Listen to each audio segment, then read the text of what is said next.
cette année, dans le cadre des multiples manifestations qu'accueillent les rencontres Orient-Occident, le thème des migrations est un thème important. Et d'entente avec les organisateurs, je me suis permis de passer un atelier, la table ronde de ce matin, et j'ai le plaisir et l'honneur d'accueillir trois intervenants importants, je dirais, pour différentes raisons que je vais vous présenter. Je vous expliquerai également la logique dans laquelle ils s'exprimeront, dans l'ordre dans lequel ils s'exprimeront. Ici, à ma gauche, tout d'abord, Madame Caroline Aboussada. Caroline est de nationalité française et palestinienne.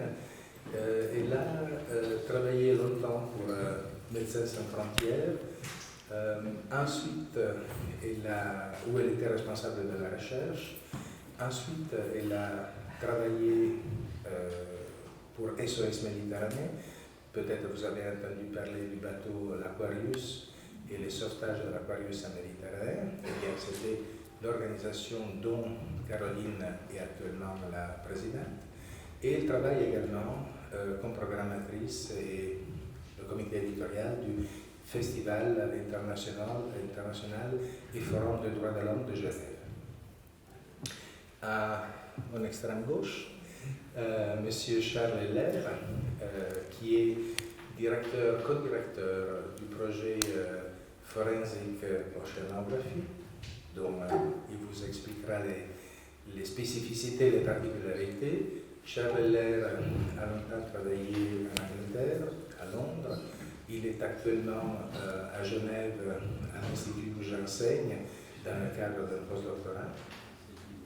Et enfin, notre invité phare, si je peux le dire ainsi, le maire de Palerme, M. Leoluc Orlando.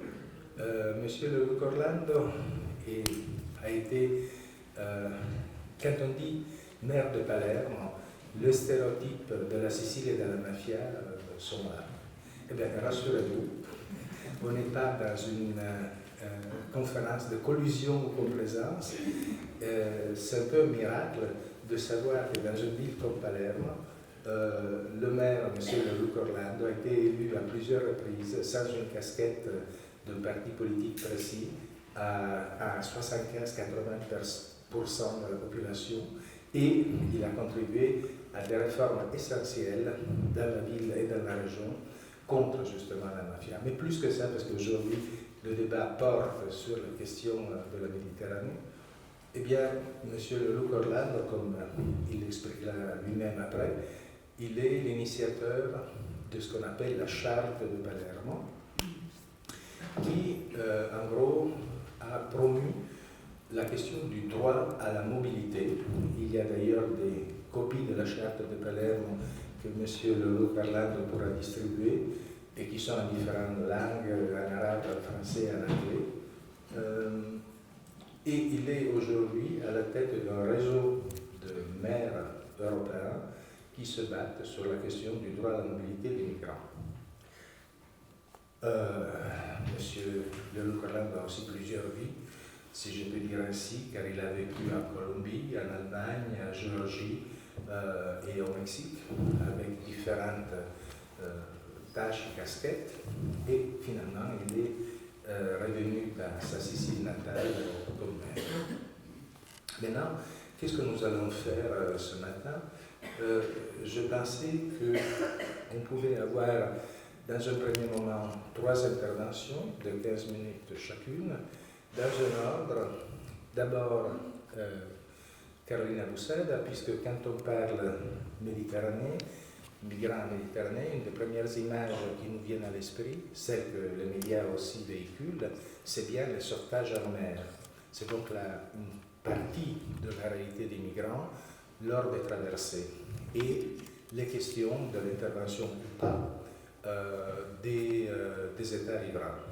Donc, Caroline, à ce sujet, nous parlera notamment du travail de SOS Méditerranée et la situation actuelle.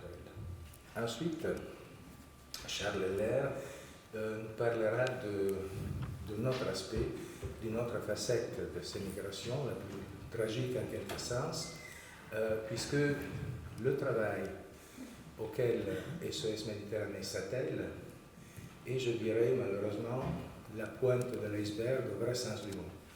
C'est la pointe de l'iceberg, celle qui est en dessous de l'eau. C'est le rescapé des naufrages. Mais il y a un nombre très important dont on ne connaît qu'une partie de ceux qui périssent pendant les traversées. Et c'est justement sur cette question que tout le travail de Charles Heller, une grande partie du travail de Charles Heller a visé comme objectif d'enquête, mais également de transmission de connaissances sur ce problème.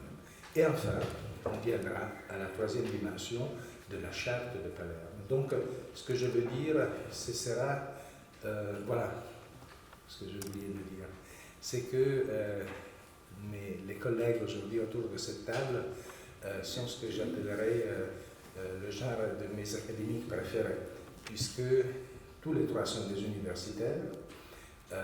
Karina Boussad est docteur de Sciences Po Paris, Charles Heller de Londres, et M. Leroux Orlando est professeur de droit constitutionnel, ce qui est tout à fait intéressant dans le cadre du débat italien sur l'immigration et de ces débats avec le ministre de l'Intérieur, M. Salvini. Donc, en gros, on pourra articuler, je dirais, une réflexion qui est autour, justement, de réflexion de fond des académiques avec l'action. C'est pour ça que j'ai dit c'est mes académiques préférés, ceux qui savent joindre les idées et l'action. Sans tarder, je laisse la parole à Caroline tout d'abord.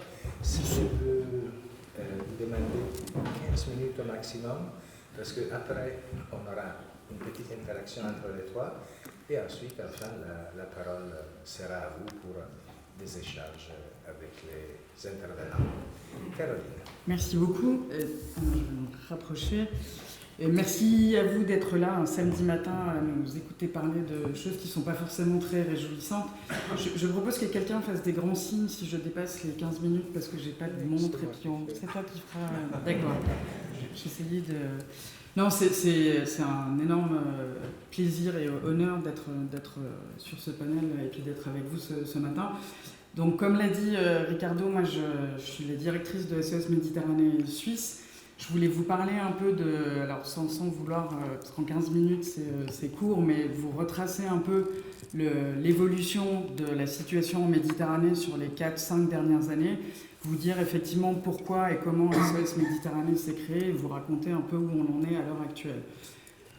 Donc et sachant qu'il y a eu énormément d'interactions avec Charles et que je tiens quand même à lui rendre aussi hommage parce que une bonne partie du travail que nous on a fait n'aurait pas été possible si vous n'aviez pas aidé à faire justement les rapports et à démontrer un certain nombre de choses. Donc merci infiniment. La migration en Méditerranée n'a pas du tout commencé les dernières années. C'est un phénomène qui date de bien plus longtemps, qui s'est retrouvé un peu sous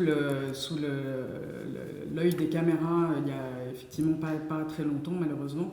Et en 2013, ça vient un peu, ça se ressort avec deux énormes naufrages dont vous avez probablement réentendu parler récemment parce que un des deux bateaux a été montré à la Biennale de Venise, là où il y avait eu plus de 800 morts. On ne sait pas exactement le nombre de morts. Avec d'ailleurs une discussion éthique sur fallait-il ou ne fallait-il pas montrer ce bateau à Venise. Mais en tout cas, ça suscite 2013, quand il y a ces naufrages au large de Lampedusa avec un nombre de morts gigantesque, ça commence à susciter un peu d'intérêt. C'est la première visite du pape, sa première visite officielle sera à Lampedusa. Et l'Italie met en place cette opération Mare Nostrum de sauvetage institutionnel qui, quand même, entre 2013 et 2014, sauvera un peu plus d'une centaine de milliers de vies. On a ce mécanisme qui est mis en place, qui est d'ailleurs, pour les gens qui ont vu le film Eldorado, juste pour faire le lien avec le cinéma, le film de Markus Imhoff, lui parle très très bien de cette opération Mare Nostrum. Et en fait, sous pression déjà de l'Union européenne, en 2014, l'Italie décide d'arrêter cette opération. Et on a déjà les accusations à l'époque d'appel d'air.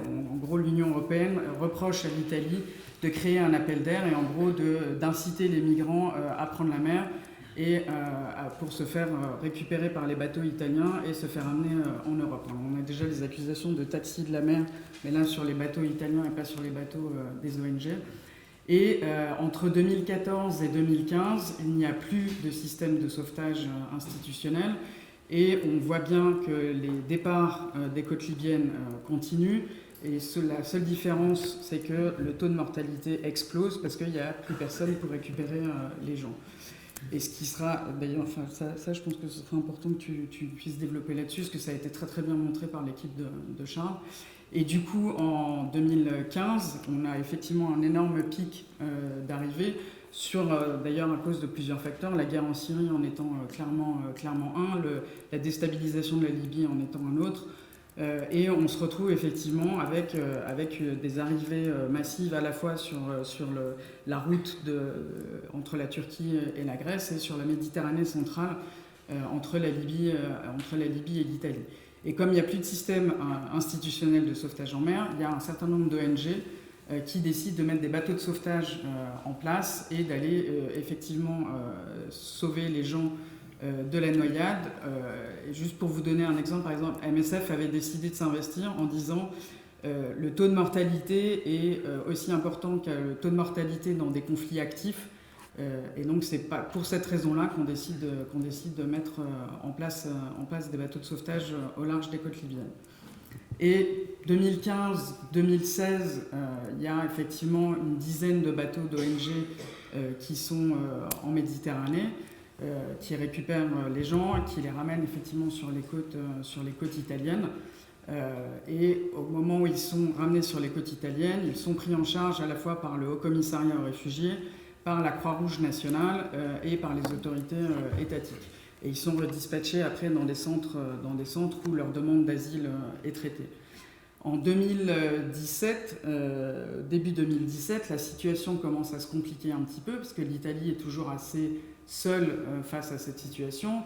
Les pays européens étaient censés partager le fardeau, comme on dit, sur ce domaine-là, et effectivement permettre la répartition des gens qui étaient accueillis en Italie sur les autres pays européens. Ce ne sera quasiment pas fait, ou en tout cas vraiment avec des chiffres très très limités. Le poids est quand même assez conséquent sur l'Italie. Et malheureusement pour nous tous, Matteo Salvini arrive effectivement au pouvoir.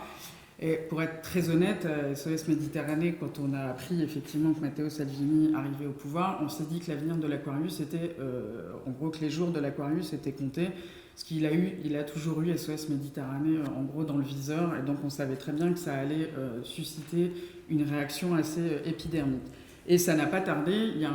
Quelques jours après, il y a une histoire de code de conduite que le ministère de l'Intérieur demande aux ONG de signer.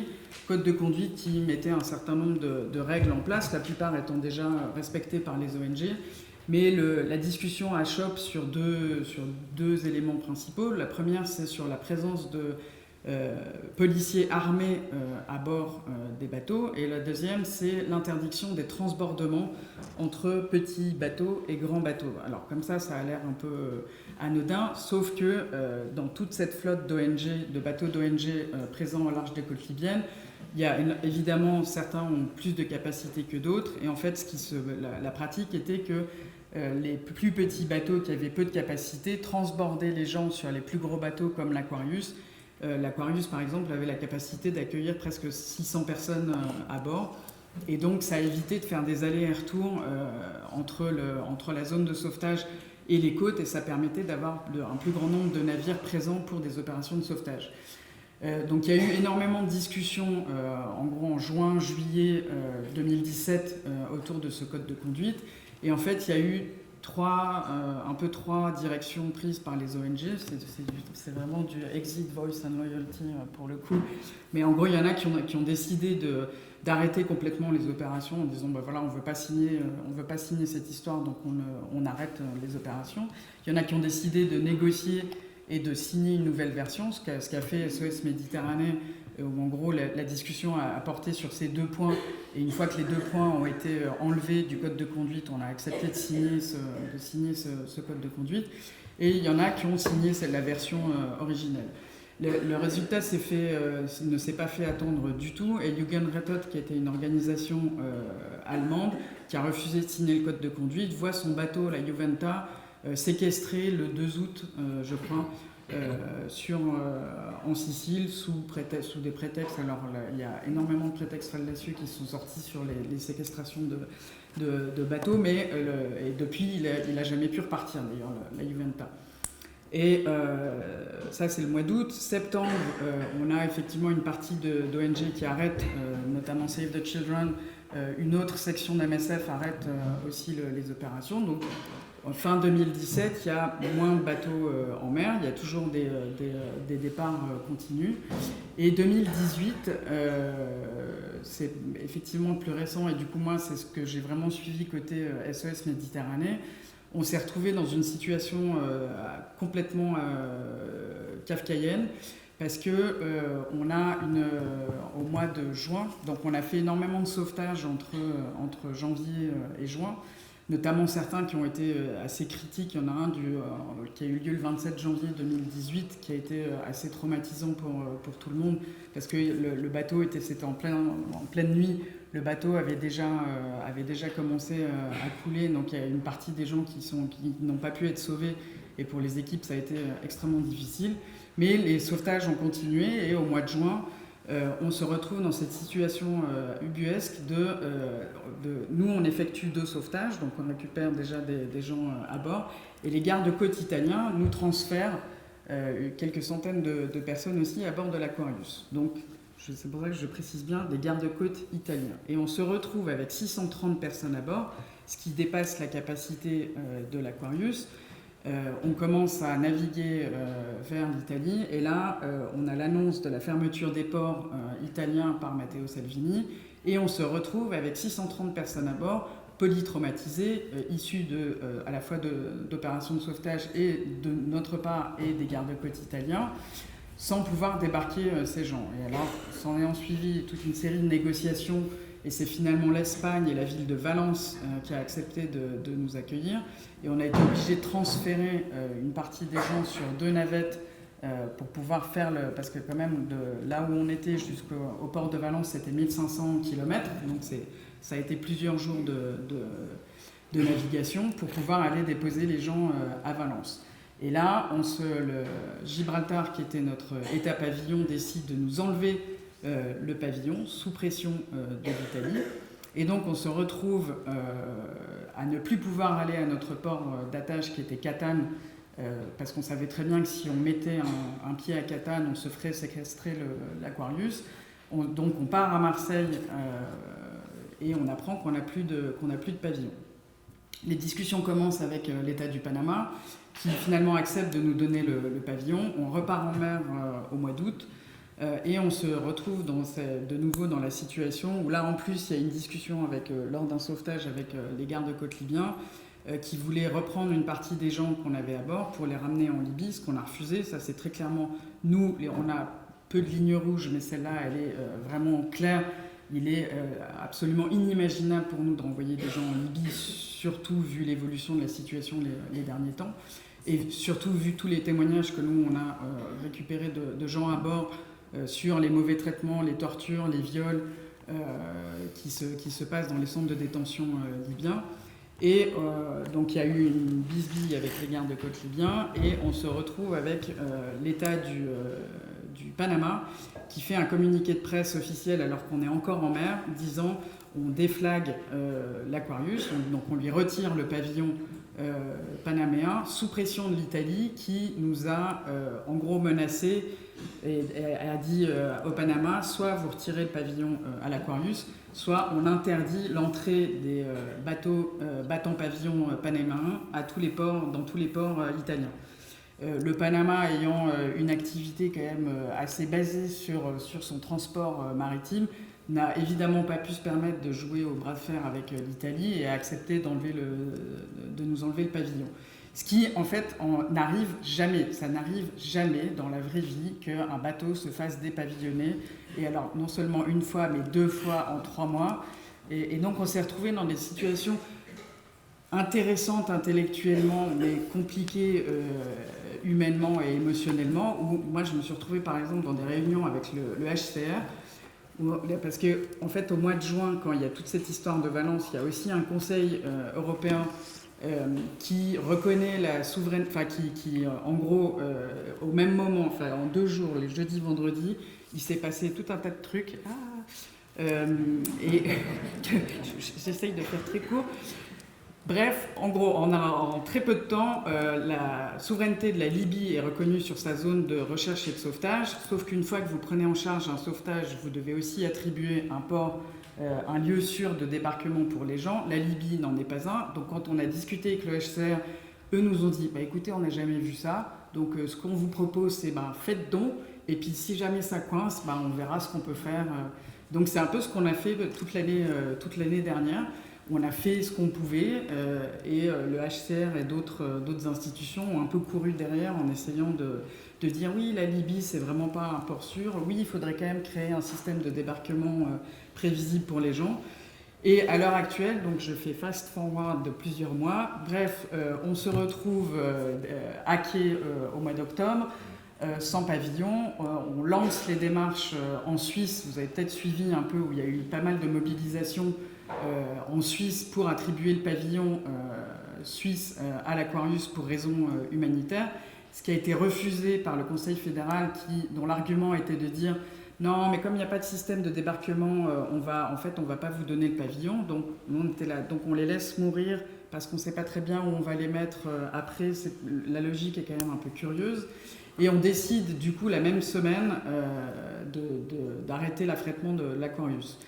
À l'heure actuelle, je repasse de 4 points, donc là au mois de mai 2019, on est dans une situation où les 2 derniers bateaux qui étaient encore en mer, donc le Sea-Watch et le Mare Jonio, sont à quai en Sicile, séquestrés également. Alors là, l'accusation, c'est aide à l'immigration illégale. Il n'y a plus aucun bateau d'ONG en Méditerranée à l'heure actuelle. Les départs continuent. La situation en Libye est absolument catastrophique. Et de rebelote, on a un taux de mortalité qui explose. Et juste pour finir sur SOS Méditerranée, nous, on est évidemment en train de chercher activement un nouveau bateau. Si tout va bien, on devrait pouvoir retourner en mer dans les prochaines semaines. Mais on sait très bien qu'on va rejouer au chat et à la souris, c'est-à-dire que probablement on va refaire un sauvetage et on va se retrouver coincé, soit une fois pour débarquer les gens, soit une fois que les gens sont débarqués, on risque de se faire séquestrer le bateau. Je réponds volontiers aux questions après. Merci. Merci.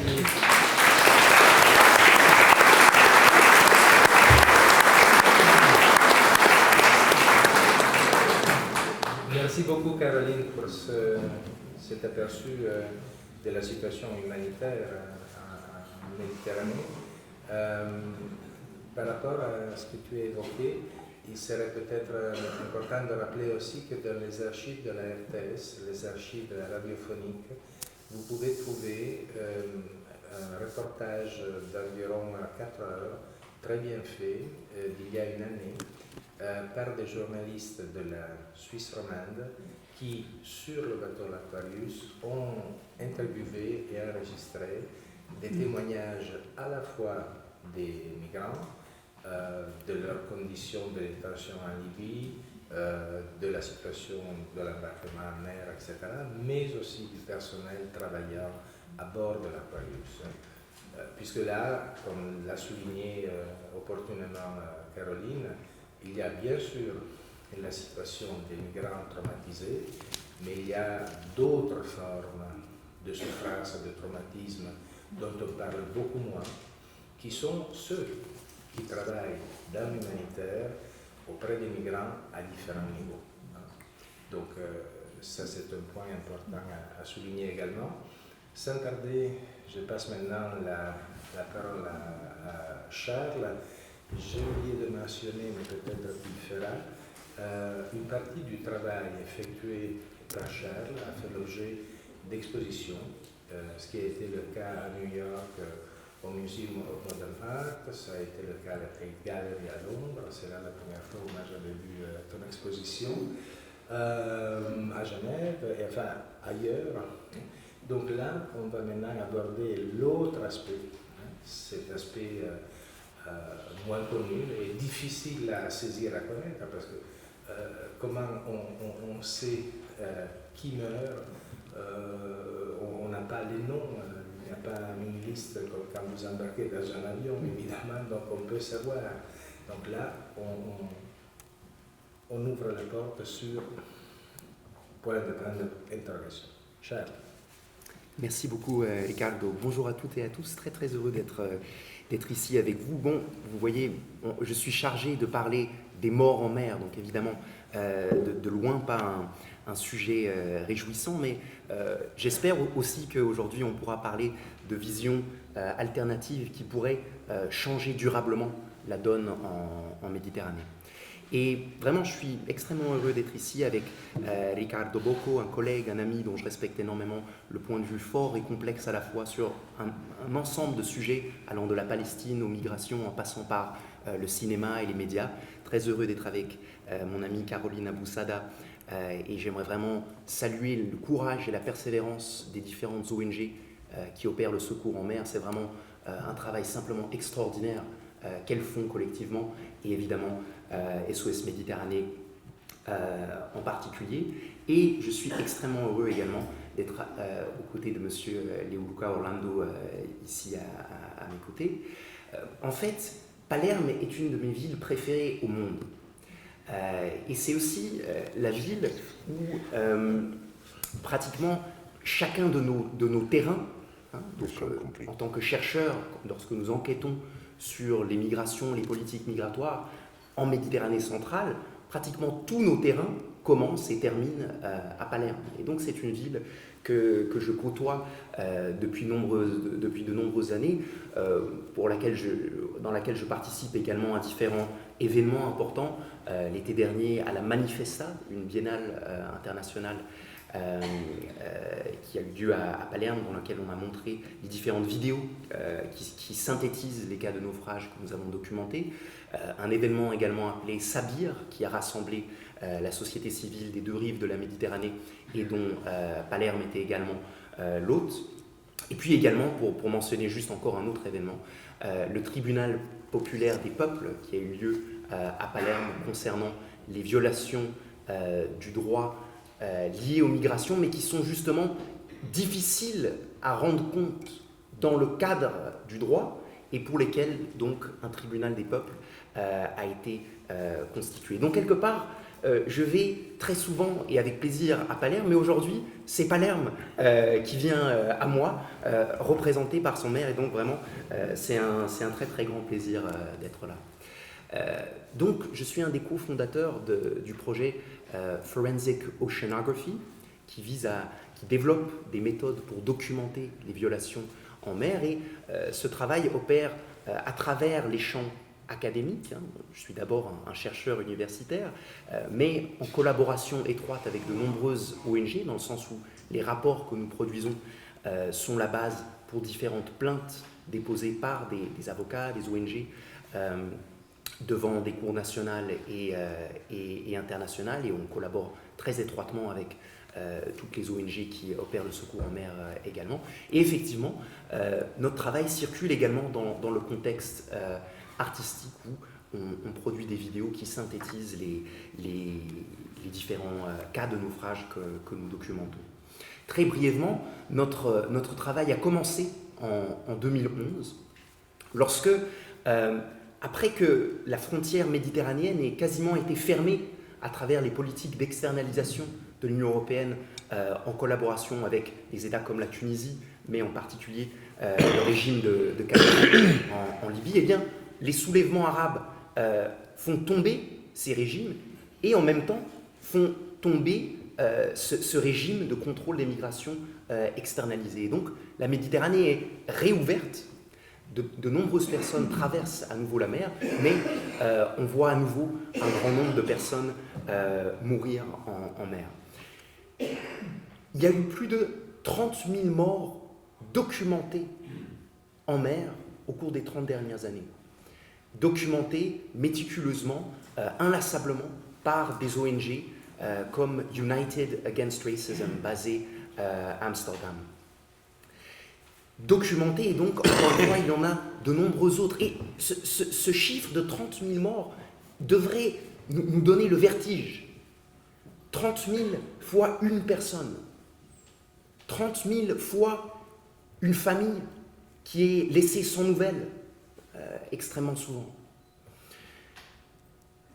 La plupart de ces morts, il est très difficile de demander des comptes pour ces morts. Et jusqu'à 2011, en fait, les ONG documentaient, comptaient inlassablement ces morts, mais dénonçaient la responsabilité des politiques européennes dans ces morts, mais étaient incapables de demander des comptes et rompre l'impunité qui prévaut pour ces morts. Et c'est ce que nous avons en fait essayé de faire avec le projet Forensic Oceanography. C'est une tâche extrêmement difficile. En mer opère ce que nous appelons une forme de violence liquide. Violence liquide dans le sens où ces 30 000 morts ne meurent pas seulement en mer, mais pour la majeure partie d'entre eux aussi à travers la mer. C'est la mer qui est rendue mortelle par des politiques qui illégalisent les migrants et les forcent à s'embarquer sur des bateaux de fortune. Et donc c'est une violence liquide qui est aussi indirecte et pour lesquelles il est donc beaucoup plus difficile de déterminer les responsabilités, en particulier lorsque les États européens profitent de la structure juridictionnelle complexe en Méditerranée. La Méditerranée n'est pas une zone de non-droit. Il y a toute une sorte de droits et d'obligations qui donnent un cadre aux pratiques des États et aux acteurs non étatiques également. Mais c'est un espace où les zones juridictionnelles se chevauchent et où donc les États peuvent soit tenter d'étendre leurs droits pour empêcher les migrants de traverser, mais aussi se rétractent de leur obligation lorsqu'ils tentent de ne pas secourir les migrants, parce que secourir les migrants implique de les désembarquer, et les désembarquer implique une responsabilité pour leur prise en charge en fonction du règlement Dublin.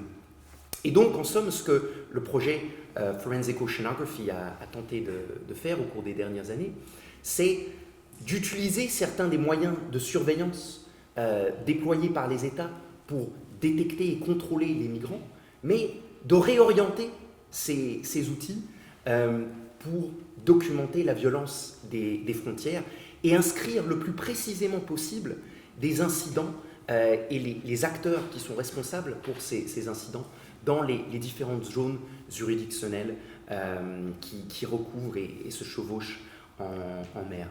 Très brièvement, nous avons produit quelques rapports. En fait, chacun de ces rapports nous prend à peu près 6 mois, donc c'est vraiment un travail méticuleux, de longue haleine.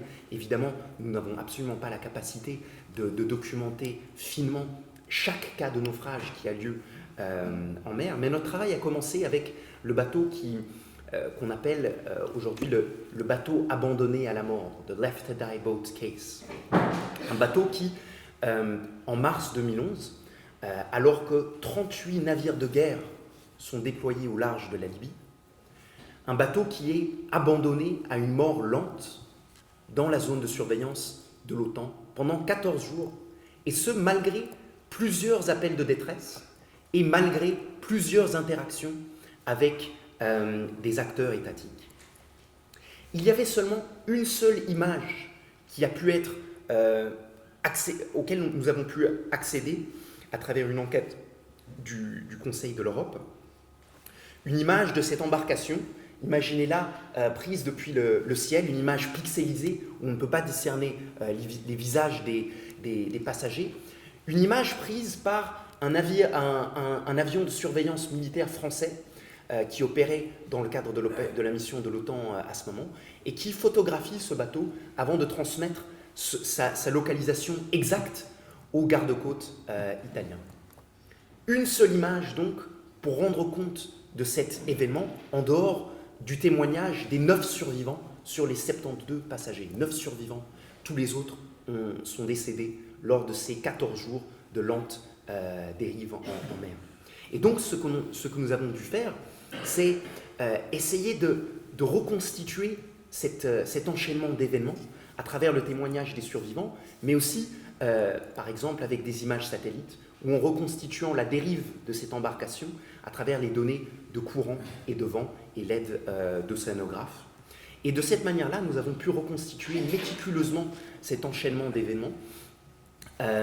Et notre rapport a été la base pour plusieurs plaintes devant les cours des États qui participaient aux opérations au large de la Libye à ce moment. Nous avons aussi produit un rapport qui s'intitule « Death by Rescue » sur précisément la séquence qu'a décrit Caroline Abou-Sada à l'instant de l'arrêt de l'opération Mare Nostrum. L'Italie demandait que l'opération Mare Nostrum soit européanisée parce qu'elle ne pouvait pas la continuer seule, et c'est ce que ont refusé de faire les différents États européens. Et c'est véritablement une politique de non-assistance. Ce ne sont plus des cas de non-assistance, comme dans le cas du bateau abandonné à la mort, mais une véritable politique de non-assistance qui visait à maintenir loin des côtes libyennes et loin des embarcations en détresse les navires des États européens. Et comme l'a dit Caroline Abou-Sada, cette politique qui a été appliquée en toute connaissance de cause n'a pas mené à moins de traversées, mais seulement à une augmentation exponentielle du nombre de morts en mer. Alors, peut-être c'est intéressant parce que ici, on m'a demandé également de parler de la question du droit et des moyens du contentieux juridique. Jusqu'à aujourd'hui, personne n'a pu traduire dans le langage du droit la violence que nous avons reconstituée à travers notre rapport. Une violence qui opère encore plus à distance que celle des pratiques de non-assistance que nous avons documentées. Maintenant, peut-être qu'on aura des surprises dans les prochaines semaines. En fait, il y a des juristes qui tentent de déposer une plainte devant la Cour pénale internationale, notamment sur la base de ce rapport-là. Et puis, au cours des 2 dernières années, nous avons surtout concentré notre travail sur cette double politique déployée par l'Italie avec le soutien total de l'Union européenne, qui est celle de criminaliser les secours d'une part et d'externaliser à nouveau le contrôle des migrations aux gardes-côtes libyens d'autre part. Caroline a bien décrit la criminalisation des secours, évidemment, mais je pense qu'on doit vraiment bien comprendre que ce sont là les deux volets, les deux côtés de la même pièce. Très concrètement, si l'Italie et l'Union européenne veulent que les gardes-côtes libyens interceptent et ramènent les migrants en Libye, les mêmes migrants ne peuvent logiquement pas être secourus et amenés dans des ports sûrs sur les côtes européennes. Donc, pour opérer cette politique d'externalisation, qui est vraiment la priorité absolue de l'Italie et des États européens, les ONG devaient être mises hors d'état de nuire, entre guillemets, hors d'état de sauver, justement, au contraire. Et la politique qui a été opérée par l'Italie et l'Union européenne, je pense que ça vaut la peine de la détailler juste un instant, c'est véritablement une politique de refoulement indirect.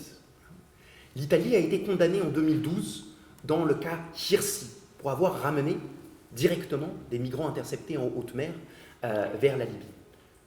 Donc, cette politique n'était plus applicable pour mettre un terme aux arrivées importantes sur les côtes italiennes. Et donc, ce que l'Italie fait, avec l'assentiment et le soutien total de l'Union européenne, c'est de refinancer, rééquiper et coordonner les gardes-côtes libyens pour qu'ils interceptent et ramènent les migrants à leur place. Et quelque part, c'est donc une forme de refoulement indirect, dans le sens où l'Italie et l'Union européenne gardent le contrôle sur les agissements des gardes-côtes libyens et donc sont responsables pour le sort de torture, de violation systématique qui est le sort des migrants, tout à fait connu, encore une fois, en Libye.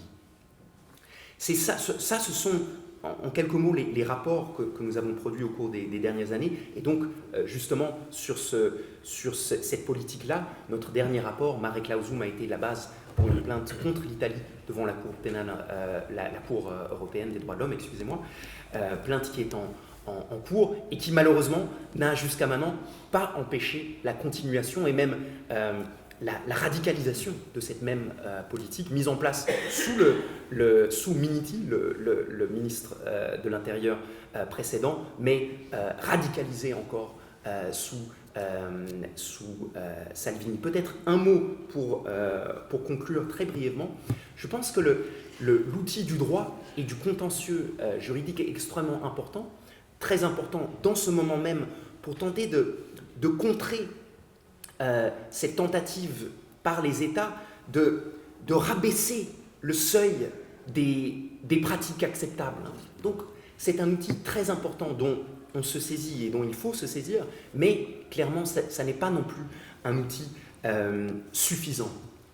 Et je crois qu'une chose qu'on voit dans cette séquence, c'est que quelque part la Méditerranée a été transformée en laboratoire de nouvelles pratiques non gouvernementales, à travers des pratiques extrêmement différentes, allant du contentieux, allant à travers l'alarme phone, le Watch the Med alarm phone, auquel que j'ai aussi contribué à initier, un téléphone d'alerte qui soutient les migrants en détresse en mer, aux pratiques extraordinaires des opérations de secours en mer, mais que ces différentes pratiques qui tentent d'intervenir directement en mer ne sont pas suffisantes pour mettre durablement un terme aux morts en mer et aux conflits de mobilité dont la Méditerranée est un des théâtres principaux. Et donc il faut trouver des moyens, et j'espère qu'on pourra le discuter aujourd'hui, pour combiner ces formes d'intervention directe avec des formes d'intervention au niveau politique et tenter de comprendre d'abord, mais aussi de transformer un champ de relations plus large dans lequel ce conflit de mobilité opère. L'horizon ne peut que être de fournir un cadre légal pour les migrations. On n'arrête pas les migrations, on ne peut que leur donner un cadre, et c'est pour ça que la demande du droit à la mobilité formulée par Leo Lucan Orlando depuis de nombreuses années est si importante à nos yeux. Merci beaucoup. Merci, Charles.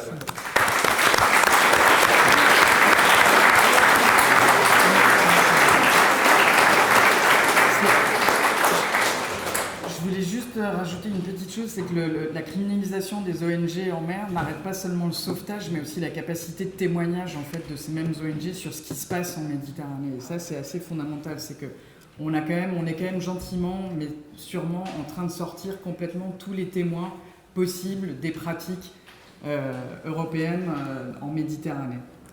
Merci.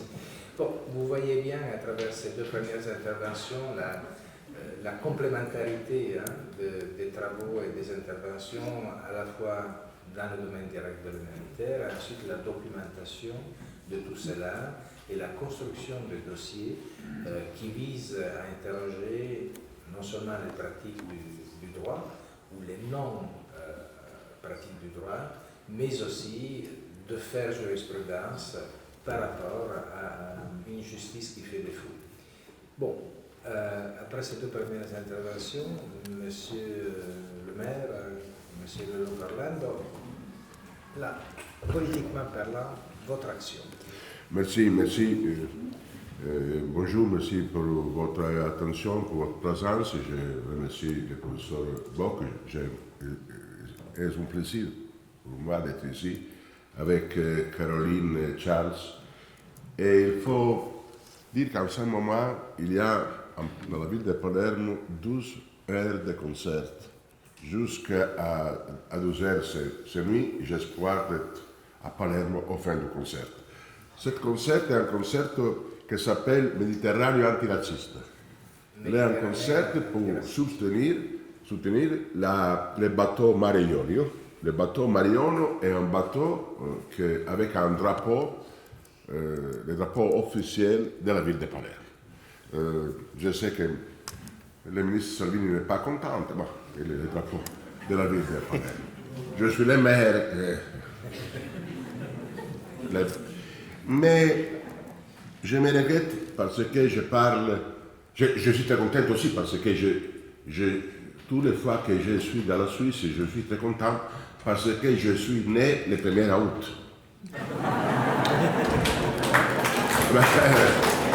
Mais je me regrette pour ma mauvaise langue française. L'Allemagne est ma deuxième langue, le sicilien est ma première. Peut-être l'italien ma quatrième, je ne sais pas. Mais je me regrette pour ma mauvaise langue française, mais je regrette aussi parce que je ne parle pas d'immigration. Je ne parle pas d'immigration, je parle de mobilité. Je me regrette parce que je ne parle pas de Palerme, je parle du monde. Je me regrette parce que je ne parle pas d'aujourd'hui, mais je parle du futur. Je me regrette parce que je ne parle pas de mafia, je parle des droits humains. C'est aussi le cadre de l'expérience de Palerme. Le cadre de l'expérience de Palerme est, nous sommes géographiquement, nous sommes dans les Méditerranée. Culturellement, nous sommes du Moyen-Orient. Je me regrette pour Francfort, je me regrette pour Paris, mais nous sommes Istanbul, nous sommes Beyrouth. Nous sommes dans les Méditerranée, nous sommes du Moyen-Orient, et historiquement, nous ne sommes pas plus la capitale de la mafia. Et je crois qu'il est très important. Et nous sommes devenus une ville de droits humains. Parce que l'honte de la mafia était aussi forte que nous sommes obligés à devenir plus avant que le reste d'Italie. Pour nous, il ne suffit pas le respect de la loi. Parce que beaucoup de fois, la loi est contre les droits humains. Nous sommes pour les droits humains, pas pour la loi. Nous avons, fortunément, nous avons la Constitution républicaine.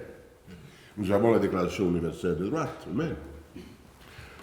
Pour cette raison, toutes les fois que le ministre Salvini il dit que je suis un éversif, il dit qu'elle est éversive. Je ne suis pas éversif. Je suis obédiant à la Constitution, pas à la loi Salvini.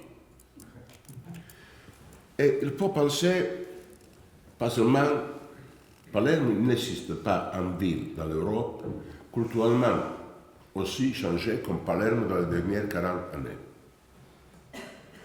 Je sais, Moscou changeait, Berlin changeait, mais les villes de Moscou ou de Berlin changeaient en connexion avec un changement international, avec la fin de l'Union soviétique, la unification de l'Allemagne. Nous sommes changés sans changer la Constitution. Nous sommes changés dans la tête. Nous sommes changés dans la tête. Il faut penser que les changements, ils viennent, il faut remercier toutes les personnes qui ont été en lutte contre la mafia.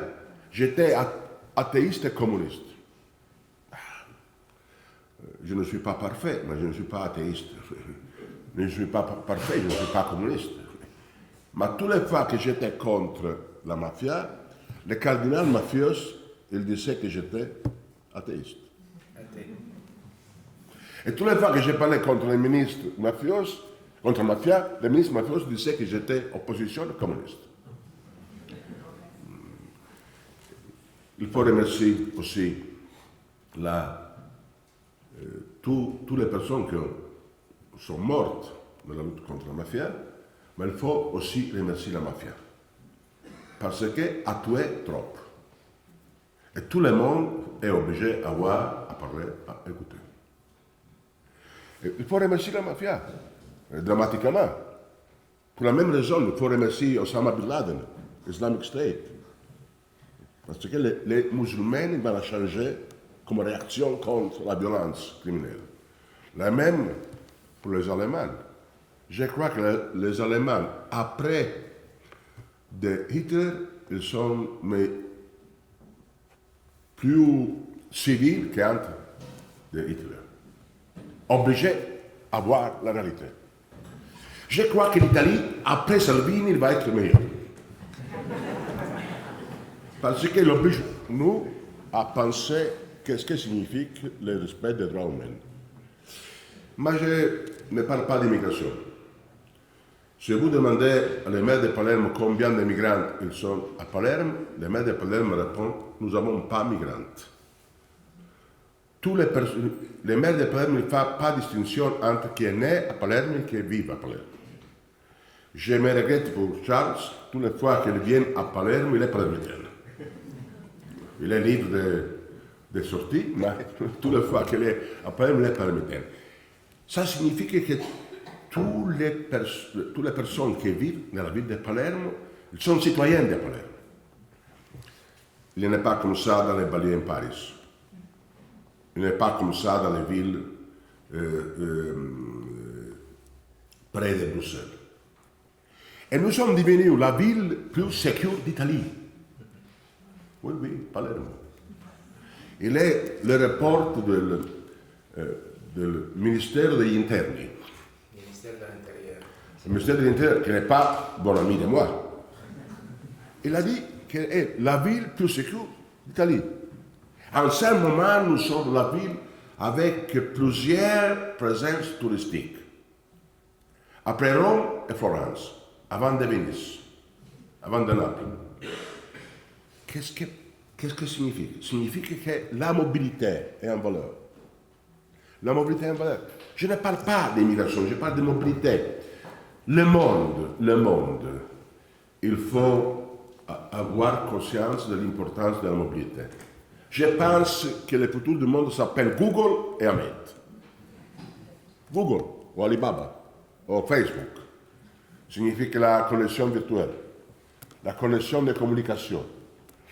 Et de l'autre partie, Ahmed, ou Luca, ou Sarah, migrants.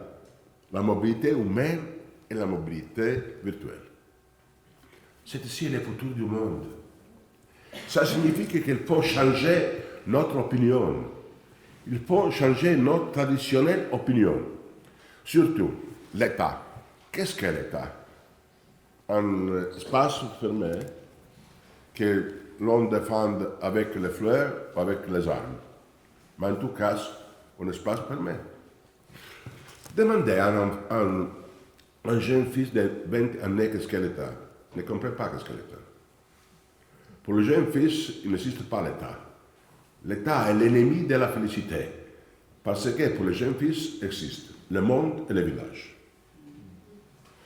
C'est ici la leçon de la migration. La leçon de la migration. Qu'est-ce qu'est pour Google l'État? Un espace fermé? Qu'est-ce qu'est pour Ahmed ou Luca Migrante l'État? Un espace fermé? Identité. Il faut changer notre opinion sur l'identité. Dans le passé, il était normal de dire que l'identité est le sang des parents. Le sang des parents. Je ne suis pas sicilien parce que mon père et ma mère étaient siciliens. Je ne suis pas sicilien parce que j'avais sang sicilien. Il faut demander la différence entre le sang de moi et le sang de Charles. Le sang de moi et le sang de Bangladesh ou de Nigeria.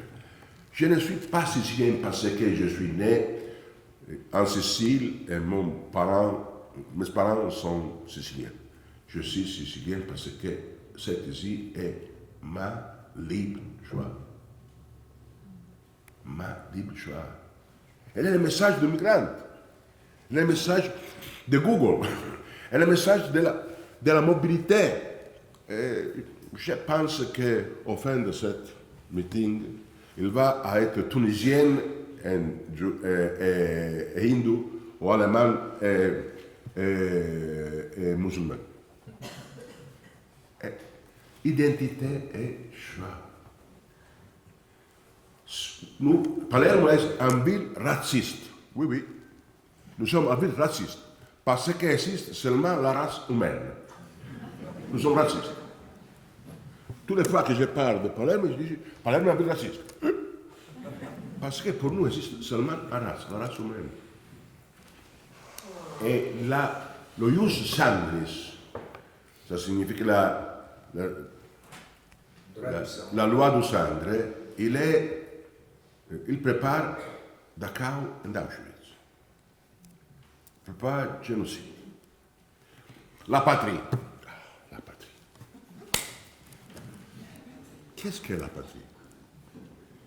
Je ne sais pas vous, ma mère et mon père étaient très violents. Très violents. Mon père et ma mère, très violents. On établit que je serais né dans l'Italie, sans l'autorisation de moi. Très violent. Et votre parent, bien sûr, on demandait, vous voulez? L'ont pas demandé à moi.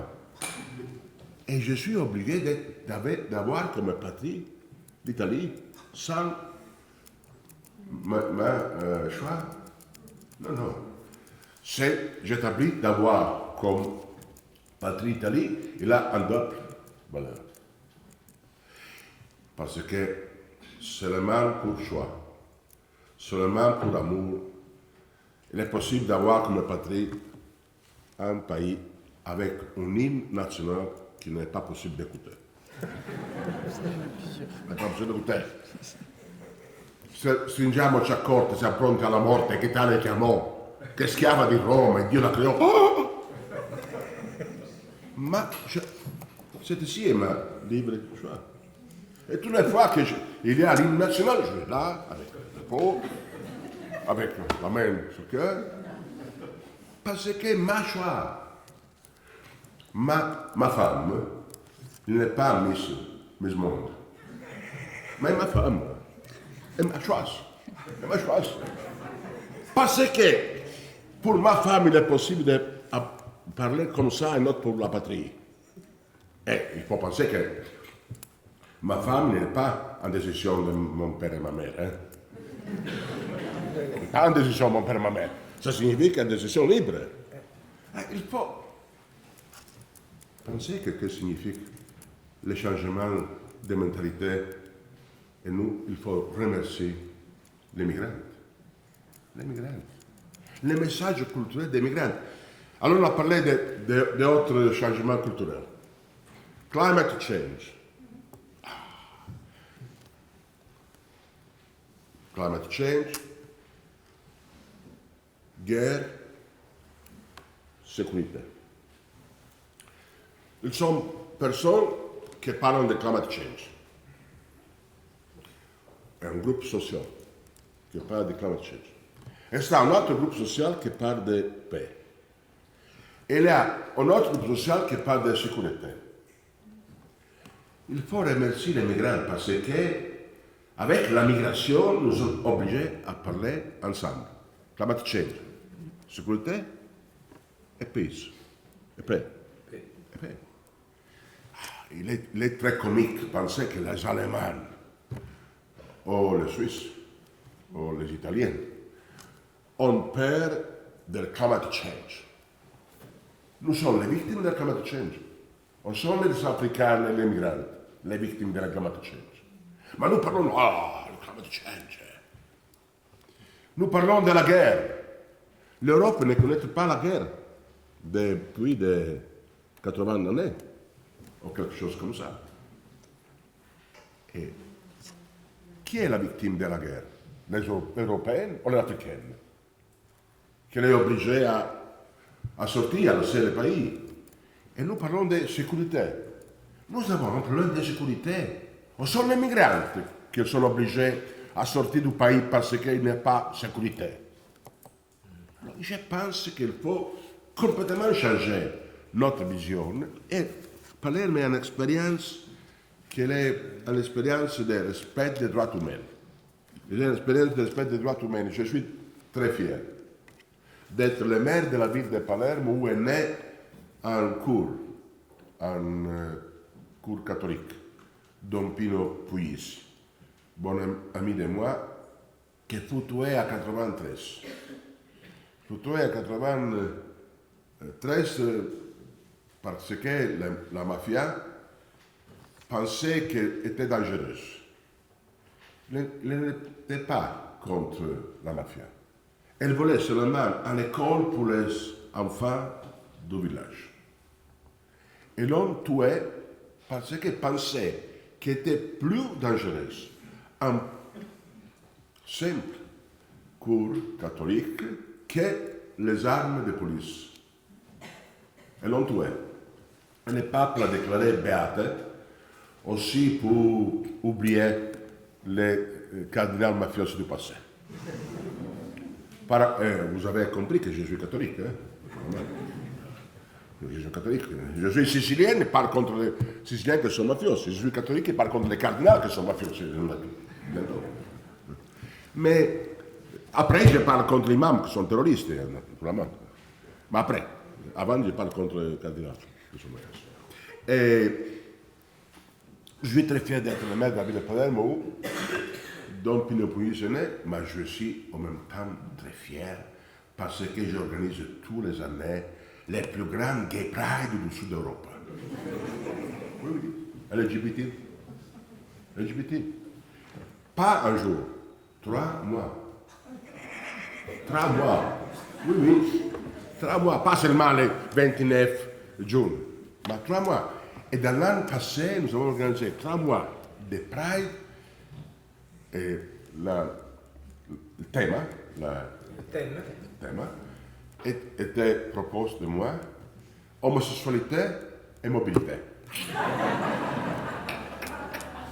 J'avais dit à mon ami homosexuel, vous peut-être respectez votre droit, correct.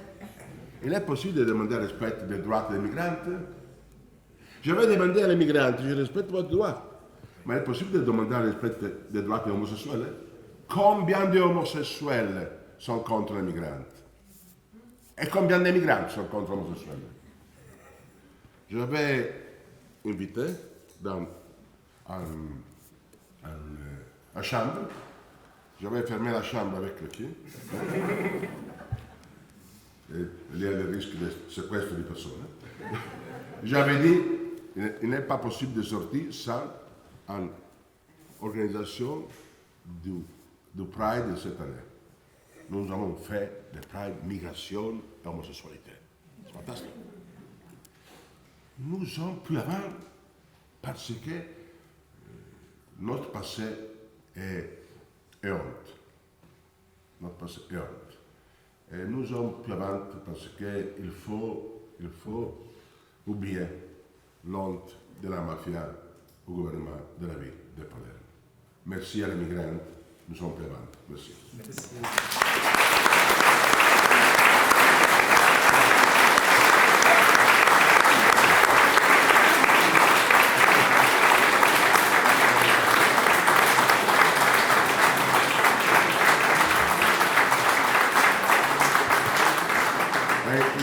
Il est clair que la proposition de moi est l'abolition de la mode migrante.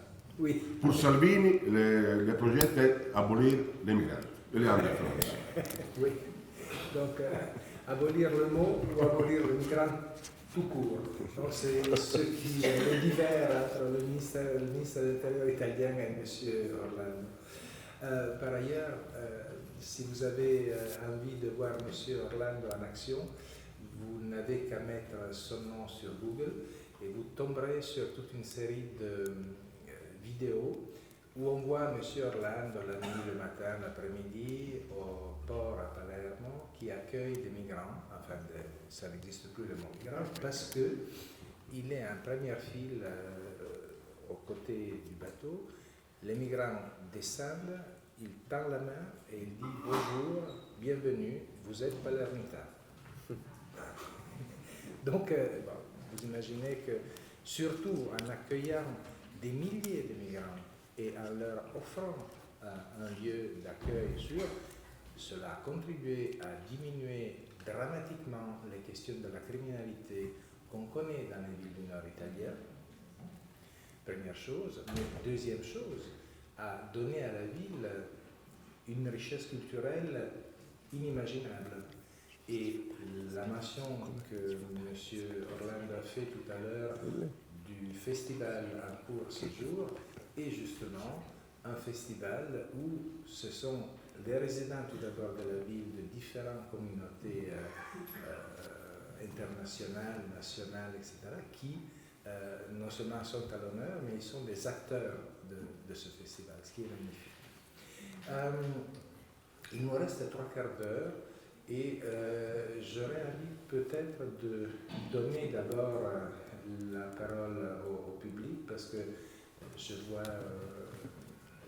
des visages très interpellés par ce qui vient d'être dit. J'ai juste une petite réflexion que j'aimerais partager avec vous.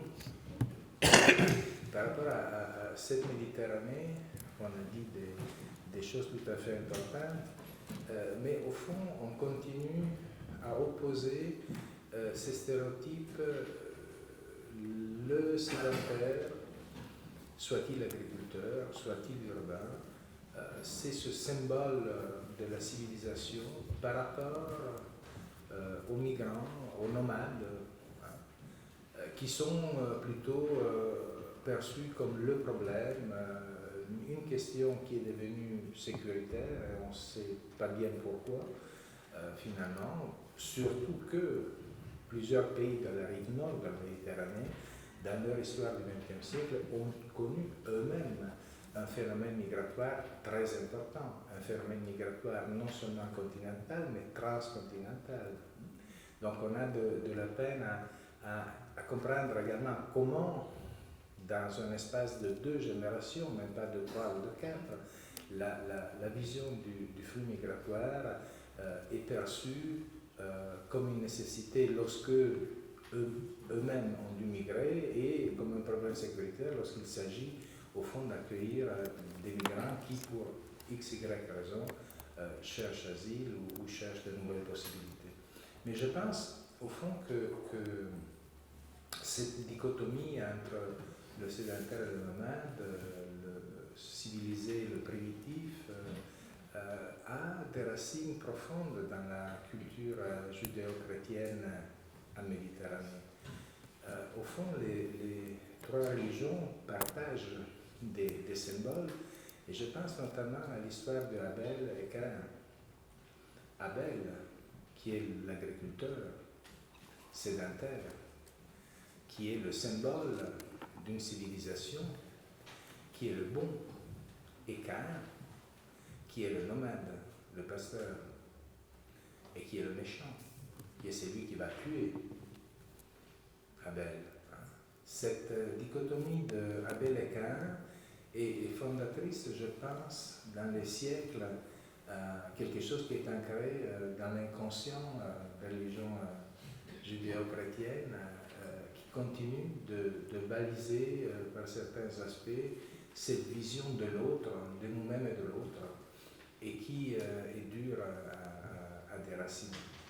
Donc, je m'arrête et je vous laisse le micro. Je pense qu'il y a un micro qui circule. Merci, M. Anti. Peut-être on peut prendre 3-4 questions et ensuite nos intervenants peuvent répondre. Merci. Oui, merci pour ces informations extrêmement intéressantes. Je m'adresse surtout à M. Orlando. Vous devez être évidemment détesté par la mafia. Depuis 1985, vous êtes maire de Bayern. Comment avez-vous fait pour leur échapper? Une deuxième question, la mafia dont on entend moins parler aujourd'hui en ce qui concerne le pizzetto et les raquettes. Est-ce qu'ils n'ont pas trouvé un marché beaucoup plus juteux en devenant passeurs de la Méditerranée? Est-ce qu'il y a d'autres questions à ce stade? Voilà. Bonjour à tous et merci aux rédacteurs qui sont là, qui sont ici aujourd'hui. Je suis sicilien aussi, mais d'abord je suis citoyen du monde, comme disait le philosophe grec Socrate.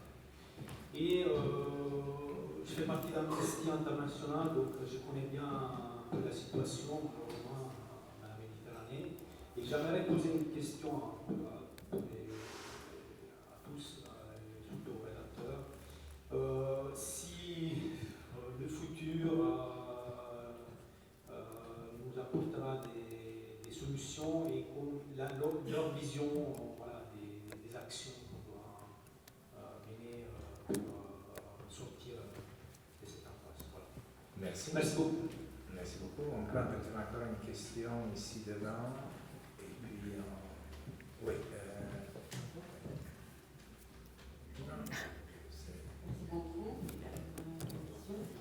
Je voudrais savoir, Monsieur le maire, si vous pouvez nous indiquer les autres villes en Italie qui soutiennent votre action, qui, comme vous, sont des villes ouvertes, et aussi peut-être sur le plan européen, en France notamment, en Espagne, vous avez évoqué Valence, si vous pouvez aussi nous citer les autres villes qui vous soutiennent pour montrer effectivement que vous n'êtes pas tout seul dans cette action. Merci. Voilà, peut-être on peut redonner la parole dans l'ordre d'exposition et chacun se prononcera par rapport à des points nécessaires concernant. Donc, je laisserai la réponse sur la mafia à Léo Luca et sur ce qui est possible de faire.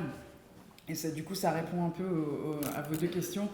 Je pense qu'une des leçons à tirer des dernières années, c'est effectivement l'espèce de blocage au niveau étatique où on n'arrive pas du tout à essayer à les faire bouger ou en tout cas à les faire assumer leurs responsabilités étatiques. Et ce que je trouve extrêmement intéressant, et c'est vraiment, du coup ça tombe extrêmement bien que Léo Luca soit à côté, c'est justement la possibilité d'activer et d'impliquer le niveau municipal. Et en fait, je trouve qu'il se passe des choses extrêmement intéressantes au niveau des villes. Et on a, alors nous récemment, on a travaillé avec d'autres acteurs sur la mise en place d'une déclaration. Alors elle s'appelle Déclaration de Genève, et c'est pas pour rien qu'on l'a appelée Déclaration de Genève, sur la protection des droits humains en mer. Et elle vient d'être signée par le maire de Genève, et l'idée c'est de la faire signer par d'autres. Donc Léo Luca a accepté hier de la signer, voilà, elle est là. Et l'idée c'est de la faire signer en fait par le plus grand nombre de maires possible, justement pour un moment, parce qu'on a aussi cette idée d'implication citoyenne. Par exemple pour SOS Méditerranée, c'est extrêmement important de pouvoir impliquer les citoyens, de pouvoir les mobiliser, de pouvoir les... vous, en gros, moi on me dit souvent « Oui, mais alors qu'est-ce qu'on peut faire ?» Bougez, faites des choses, impliquez-vous. Il y a 15 000 manières de le faire. Et c'est extrêmement important que... Je pense que ce qui se joue aussi, c'est pas juste une question de migration en Méditerranée, c'est une question de dans quelle société on a envie de vivre à l'heure actuelle et quelle base on met à cette société, à cette humanité, et dans quoi on a envie de vivre. Moi, il y a plusieurs années, là, quand on avait fait un documentaire justement sur les initiatives civiles d'aide aux migrants en mer, et on avait discuté avec un jeune Allemand qui avait, je sais pas, 18 ans, et qui nous regarde comme ça et qui dit, face caméra, il me fait « Mais moi, je veux pas me retrouver dans la situation de mes grands-parents qui savaient, qui n'ont rien fait. Et aujourd'hui, on sait ce qui se passe, et c'est à nous de faire quelque chose. » Et qu'on ait des enfants ou pas, je pense qu'il y a quelque chose d'absolument fondamental là-dedans, dans quelle société, collectivement, on a envie de vivre. Est-ce qu'on a effectivement envie de vivre dans une société où on peut manger des spaghettis à la Léo Luca? Il existe quand même des spaghettis à la Léo Luca, je vais laisser en parler, je trouve ça magnifique. Où effectivement, on arrive et quelqu'un nous dit bienvenue chez vous. Et où est-ce qu'on a envie de vivre dans une société où il y a des murs, des barbelés, partout. Et vraiment, c'est une vraie question. Moi, j'ai pas du tout envie de vivre dans cette société, surtout, étant d'origine palestinienne, les murs, voilà, on a fait une certaine spécialité les dernières années, de laisser passer de plusieurs couleurs différentes, de catégories de citoyens, et moi, j'ai pas envie de vivre dans cette société. Moi, j'ai effectivement envie de vivre dans une société où on peut tous se dire citoyens du monde. Voilà, je trouve que c'est fondamental, et je trouve que au-delà de ce que les ONG ou les autres peuvent faire, c'est une implication de tout le monde, et c'est nécessaire que tout le monde s'implique. Et du coup, je trouve que le niveau municipal, parce qu'il y a une légitimité dans les urnes, parce que c'est une légitimité qui est renouvelée et qui est fondamentale, il peut être extrêmement important aujourd'hui. Voilà. Merci. Charles. Des questions évidemment extrêmement difficiles, et on est là pour essayer de les ouvrir ensemble, mais certainement on ne pourra pas leur donner des réponses, disons, définitives. Peut-être commencer par la question des passeurs, et comment les passeurs profitent, profitent financièrement et de tout point de vue des migrants. Les passeurs, et qui en Libye en particulier sont devenus de plus en plus criminels et violents, je veux dire, ce sont vraiment des pratiques simplement inhumaines qu'on observe en Libye. Les passeurs sont le produit de nos politiques d'illégalisation. Nos politiques d'illégalisation créent le commerce du passage illégalisé. Donc, si on veut voir disparaître les passeurs, ce n'est pas l'opération EUNAVFOR Med qu'il faut déployer. EUNAVFOR Med, c'est donc l'opération anti-passeurs militaire européenne qui a en fait contribué à changer les pratiques des passeurs et à les rendre plus dangereuses pour les migrants. Si on veut voir disparaître les passeurs, il faut créer un cadre légal pour la migration. Alors vous me direz, bon, c'est complètement irréaliste, c'est pas à l'agenda politique. Aujourd'hui, moi je dirais quelque part le contraire. C'est la politique de fermeture des frontières qui est totalement irréaliste. C'est la politique que les États européens appliquent depuis 30 ans. Je pense que si elle pouvait marcher, on l'aurait déjà constaté. Une politique de fermeture qui est en décalage total avec la réalité des dynamiques des migrations ne peut que mener à la continuation de ces mêmes migrations avec un coût humain extrêmement élevé et dans des conditions d'illégalisation qui créent également du travail au noir, etc., qui créent toute une série de problèmes sociaux et politiques qui sont générés par ce décalage et ce que j'appelle un conflit de mobilité. Donc pour moi, c'est cette politique qui est irréaliste. Et en fait, la liberté de mouvement qui existe toujours déjà. Nous sommes libres de nous mouvoir. Cette liberté est impossible à contenir. Et c'est parce qu'elle est impossible à contenir que les États déploient des moyens tellement violents pour tenter de le faire, mais sans jamais réussir. L'histoire des migrations, ne serait-ce qu'au cours des dernières années en Méditerranée, montre bien que les États peuvent peut-être parvenir à bloquer temporairement une route, comme ça a été le cas du détroit de Gibraltar, comme c'est pratiquement le cas aujourd'hui en Méditerranée centrale. C'est une fermeture totalement temporaire, qui sera une fermeture qui sera rompue et réouverte. Ce n'est qu'une question de temps. Tant qu'on n'adresse pas les facteurs profonds dans lesquels est inscrit le conflit de mobilité. J'aimerais juste encore ajouter, si je peux, deux petites choses, parce que je pense que une des leçons que je prends de la contribution de M. Leoluca Orlando, c'est la manière dont les migrations peuvent changer notre perspective sur le monde, peuvent lier des phénomènes et des lieux distincts.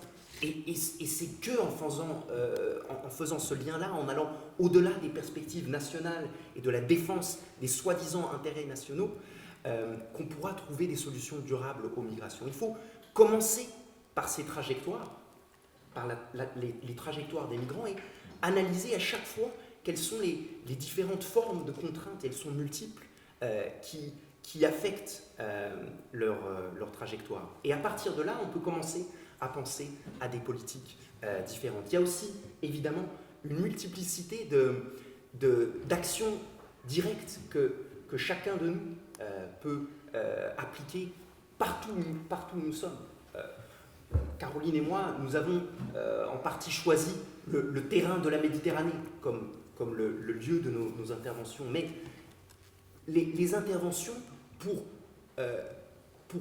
permettre plus de liberté de circulation, plus de liberté de mouvement, doivent s'exercer sur l'ensemble de la trajectoire des migrants, évidemment inclus ici. Je pense qu'une chose absolument fondamentale pour les citoyens suisses, les citoyens de Sierre par exemple, c'est de combattre les renvois Dublin. La Suisse contribue à plusieurs milliers de renvois Dublin vers l'Italie et donc contribue à un régime de migration inégalitaire qui favorise finalement le ressentiment d'une partie de la population italienne. Mais c'est aussi exercer des formes de solidarité, des rapports entre nous, au-delà des frontières raciales également, sur lesquelles sont fondées nos politiques. Je pense qu'à chaque fois que nous interagissons au-delà des frontières entre Européens, non-Européens, sur lesquelles sont fondées nos politiques, à chaque fois que nous le faisons dans nos relations quotidiennes dans une ville, la violence de la frontière méditerranéenne vacille. Et j'aimerais juste, pour terminer, revenir à ce que disait Caroline Aboussada à l'instant. Moi, je repense souvent, ces derniers mois, à cette citation d'Aimé Césaire dans son livre « Discours sur le colonialisme », publié en 1953. Et justement, il faisait le parallèle entre le colonialisme et le génocide des Juifs. Et dans ce livre, il dit « Le colonisateur, en s'entraînant à traiter le colonisé en bête, se transforme lui-même en bête. La menace, ce ne sont pas les migrants.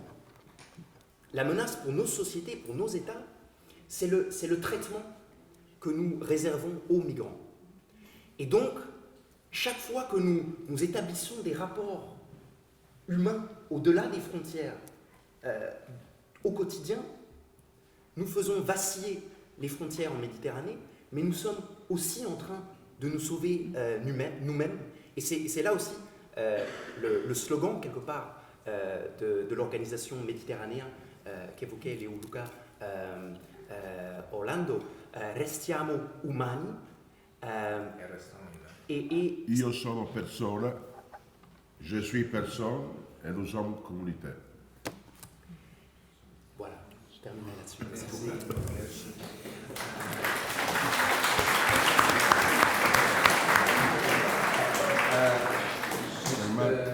Une note de partage par rapport à ce que Charles vient d'évoquer, la question des passeurs, en répondant à votre question, et les accords d'externalisation et de renvoi des migrants. Vous savez peut-être des accords plus ou moins récents de l'Union européenne avec le Niger.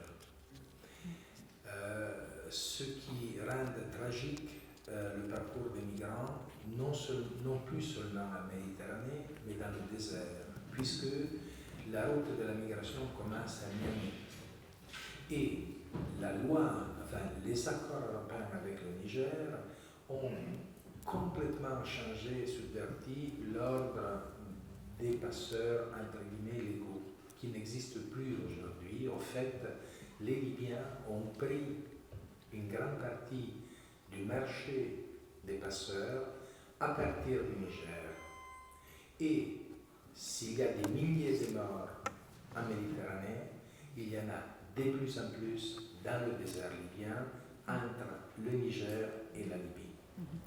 Voilà. La parole est à vous. Excusez-moi, j'ai évoqué ça pour une raison très simple, c'est qu'il y a un magnifique documentaire fait par Anne-Frédéric Wiedmann, journaliste suisse, Temps présent, dans les archives de Temps présent. C'est un magnifique documentaire d'une heure dans les archives de Temps présent de la RTS qui vous montre le départ de Niamey, la Libye, la Méditerranée, jusqu'en Suisse. Merci pour cette question. Je crois que je suis le maire. Ça signifie qu'il faut être concret. Il faut parler des choses que sont la vie quotidienne de la ville de Palerme. La vie quotidienne de la ville de Palerme est la vie de la charte de Palerme. Pour nous, la mobilité est un droit humain et nous sommes contre le permis de séjour. Nous sommes contre le permis de séjour parce que je crois qu'aujourd'hui, le permis de séjour est le nouvel esclavage, la nouvelle peine de mort. Je sais, n'était pas facile d'être libre de l'esclavage. Je me souviens que Voltaire était un marchand d'esclaves. Voltaire. Et il n'est pas facile d'être libre de la peine de mort. Le Vatican a aboli officiellement la peine de mort seulement en 2001. 2001. Le Vatican. Il ne sera pas facile d'être libre du permis de séjour. Mais je crois qu'il faut commencer. Parce que je pense qu'il sera un deuxième procès de Nuremberg. Le premier procès de Nuremberg était contre les Italiens et les Allemands pour les nazis fascistes génocide. Le deuxième sera pour le génocide de la Méditerranée. Je ne sais pas si ce sera avant la Cour de justice ou dans les livres d'histoire, mais ce sera bien sûr. Et nous pensons que la Méditerranée n'est pas une mer, il est un continent d'or. Un continent d'or. Et tous les Méditerranéens sont partis de le même continent. Nous avons organisé le festival de la culture, les semaines de la culture. Il y a dans la ville de Palermo la consulte de la culture. Ils sont 21 membres démocratiquement élus entre les palermitains sans un passeport italien. Ils sont palermitains sans passeport italien. 21. Et entre 21, 9 sont les femmes. Il n'est pas comme ça dans le Parlement européen. Il n'est pas comme ça dans le Parlement italien.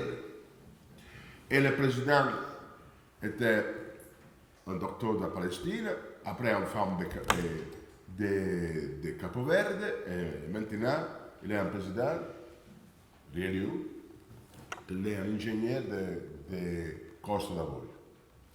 Nous avons le festival de littérature migrante chaque année. Nous avons les meilleurs agents pour la culture. L'agent maire pour la culture. Pas pour la culture, pour la culture. Nous n'avons pas assessore per la cultura, noi abbiamo assessore per le culture. Et maintenant, l'assessore per le culture, il est un palermitain né à Nazareth. Il est arabe, musulman, il est un docteur, il était pour 4 années dans l'impossibilité de faire l'examen à l'université parce qu'il était en clandestine. Il a retardé la laurea et maintenant il est l'assessore à la culture de la città di Palermo. Et avant de Adam, c'est Adam Darasha, avant de Adam était un autre extracommunautaire. Était un professeur du Goldsmith College de Londres. Un autre extracommunautaire. Après Brexit. Il était Andrea Cusumano, qui l'a établi d'être l'assesseur maire adjoint, et après est venu Adam. Ça signifie que dans la ville de Palermo, nous pensons que les chênes, les chats et les souris, il faut marcher ensemble. Nous sommes mosaïques, faits de différentes pièces de pierre, mais nous avons besoin d'un cadre, parce que les mosaïques sans cadre est en liste de pièces de terre sans harmonie. Et le cadre s'appelle droit humain. Le prohibitionnisme, il est le meilleur ami de la criminalité organisée. La mafia, il a besoin de prohibitionnisme. Parce que ce n'est pas possible de respecter les droits, la mafia comme organisation criminelle, elle va donner à moi les choses qu'il n'est pas possible d'avoir de la légalité. Vous pensez qu'est-ce que signifie que pas avoir le permis de séjour? Pas avoir le permis de séjour signifie qu'il n'est pas possible de travailler normalement. Il faut travailler en noir. Et si le travailleur va dire, oh, il faut être mis en règle, le dateur de travail, il va appeler la police. Et je suis obligé à retourner en Nigeria et à mourir. Si une femme, il dit non à la prostitution, le criminel il va appeler la police. Cette femme, il n'a pas permis de séjour. Elle est obligée à retourner dans la Nigeria ou le Ghana. Vous pensez qu'est-ce que signifie? Ce système dit l'égalité pour la illégalité. Parce qu'il n'est pas possible d'avoir sécurité en pays démocratique sans respect des droits humains. Pas possible. Et je suis contre l'approche humanitaire. Toutes les fois que nous parlons des migrants, je suis contre l'approche humanitaire. Si j'avais besoin d'un docteur, j'avais besoin de respect de mon droit de vivre, pas d'avoir un caresse. S'il va donner aussi un caresse, c'est mien. Mais le docteur, il faut respecter mon droit de vivre. Le même pour la sécurité. Nous avons un problème en Europe, en Italie surtout.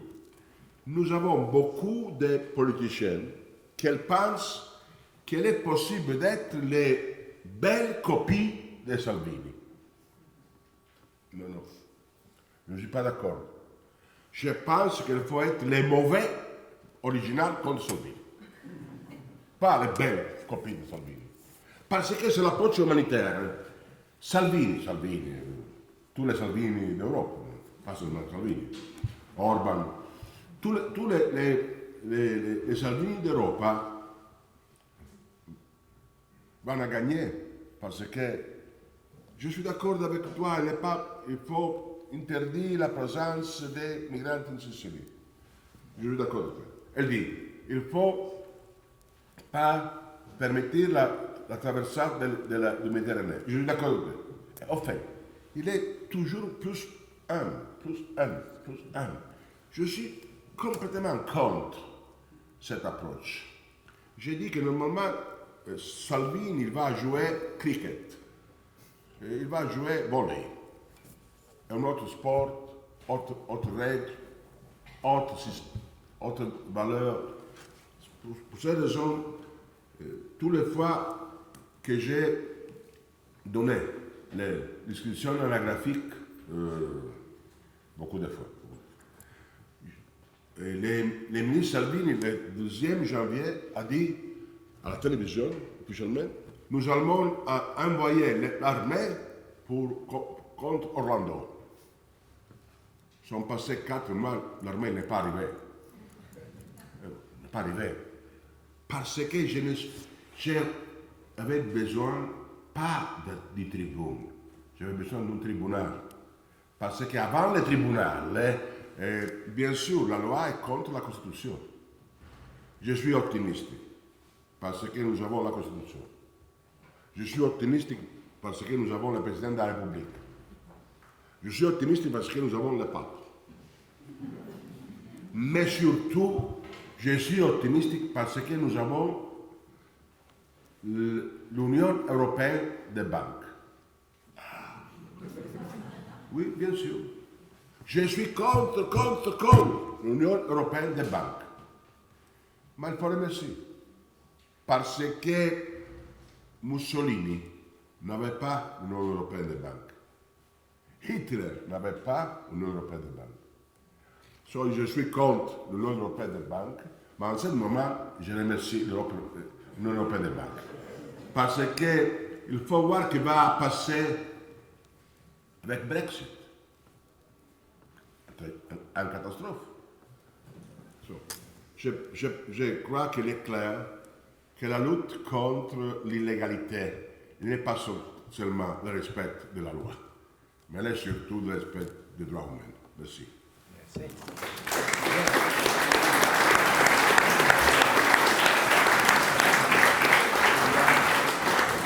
Il y a une question là-bas. On prend encore deux questions. On approche gentiment à la fin. Une question ici.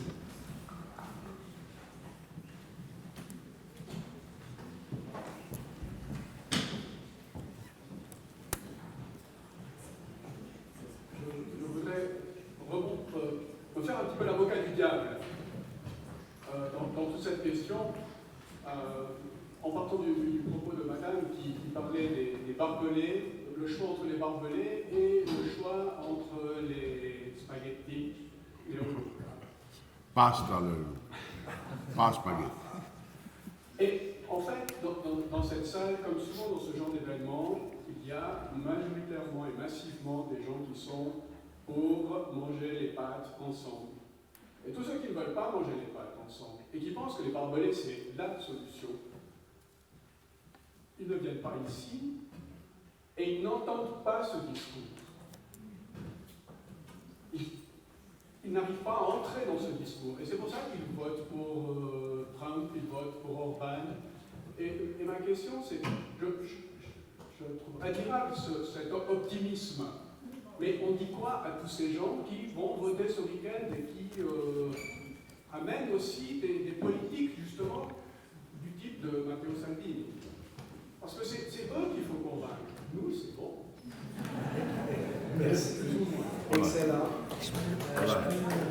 Il y avait encore une dernière question là-bas.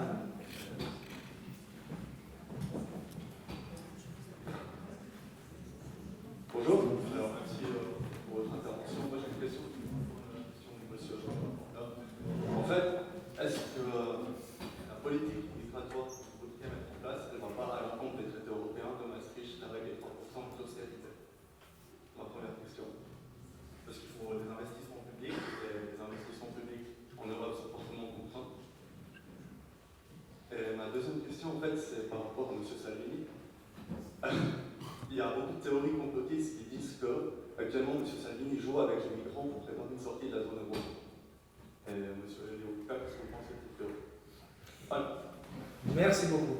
La parole à vous trois, et ce sera aussi la dernière intervention. Si je peux commencer, je revendique mon droit à l'optimisme, à la naïveté, parce que je pense qu'il en faut, en fait, parce que le jour où je deviendrai totalement cynique, je pense que je le suis déjà pas mal, mais le jour où je le serai complètement, je pense qu'il faudrait que je change peut-être d'orientation professionnelle.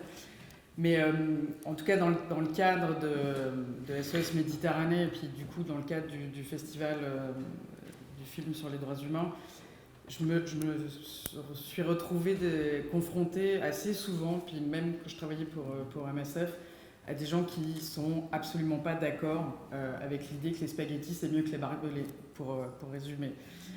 Et notamment dans le cadre de SOS et dans le cadre de Genève, l'année dernière j'ai quand même fait la tournée Genève est la 2e place mondiale en termes de transport maritime, ce qui est peu su, mais qui du coup ouvre un monde des possibles assez incroyable, parce qu'on a des discussions. Donc moi je me suis retrouvée par exemple dans une discussion avec la Women International Shipping and Trading Association, qui sont en gros vraiment c'est le club tupperware des dames qui travaillent dans le shipping et le négoce de matières premières. Et donc je présentais l'action de SOS, et il y a une dame qui vient me voir qui me dit: c'est vraiment bien ce que vous faites pour la Méditerranée. Alors moi, toute contente, c'était le tout début, je dis là, oui, merci. Puis elle me fait: oui, c'est bien, parce qu'il faut enlever ces sacs plastiques en Méditerranée. Vraiment, cette pollution est terrible. Je dis là: ah non, alors c'est-à-dire que nous, en fait, c'est pas les sacs plastiques. Ah bon, mais c'est quoi? Je dis: non, nous, c'est les Noirs et les Arabes. Et là, elle me regarde comme ça, elle me dit... on a failli perdre la brave dame, elle est partie en courant de l'autre côté. Après, je lui ai couru après pour lui donner mon nom de famille, et là, on l'a totalement perdu.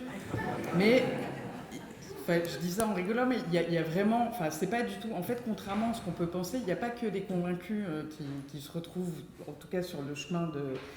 Et par contre, là où je pense qu'il y a vraiment une étape fondamentale, et je pense que c'est peut-être ce qu'on est en train de perdre collectivement, c'est justement la capacité à discuter et la capacité à avoir un espace de dialogue, même si on n'est pas d'accord.